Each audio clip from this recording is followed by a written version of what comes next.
Quand le chat n'est pas là, les souris dansent. Ou plutôt scintillent, comme l'a fait Sophie de Wessex, ce jeudi 1er décembre. Souvent reléguée à la seconde place, derrière la très populaire Kate Middleton, la femme du prince Edward a profité de l'absence de la princesse de Galles, partie pour Boston, pour briller à son tour dans une robe argentée de toute beauté qui a impressionné les autres invités et les photographes présents. Au bras de son mari, le fils cadet de la reine Elisabeth II, celle qui a longtemps été considérée comme la belle-fille préférée de la souveraine avait en effet choisi une pièce signée Erdem, qui lui allait parfaitement et qu'elle avait accordée à une pochette Elisab. Pour un rendu magnifique. Coiffée d'un chignon, la quinquagénaire a illuminé la soirée organisée au Royal Albert Hall, où le couple représentait la famille royale.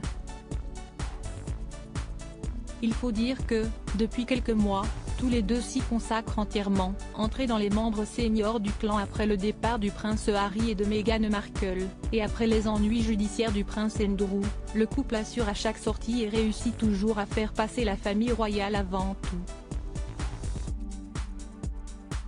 L'après-midi même, la comtesse, particulièrement active, s'était d'ailleurs rendue dans une toute autre tenue dans le sud de l'Angleterre pour participer à des célébrations dans une église. Le couple avait également été remarqué lors des obsèques d'Elisabeth II, arrivée à Balmoral avec le prince William dès l'annonce de la mort de la souveraine. Tous les deux étaient restés soudés pendant les cérémonies, montrant une véritable émotion et des larmes sincères. Bien plus discret que ses frères et sœurs, le prince Edward, qui a également perdu son père en avril 2021, avait cependant tenu son rang auprès d'eux, défilant derrière le cercueil, le visage fermé. Un sens du devoir et de la famille. Et ce sens du devoir, le couple semble l'avoir transmis à ses enfants, très jeunes. Louise et James Mountbatten-Windsor, 19 et presque 15 ans, ont notamment tenu à veiller leur grand-mère aux côtés de leurs cousins, tous bien plus âgés qu'eux, avant de se montrer parfaits durant les cérémonies.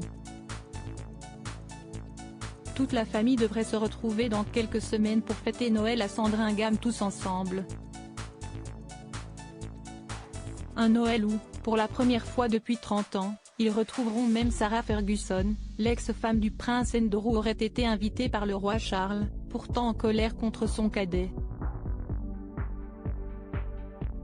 Reste à savoir s'il l'intégrera aux cérémonies avec tous les autres membres de la famille ou s'il le laissera dans son coin.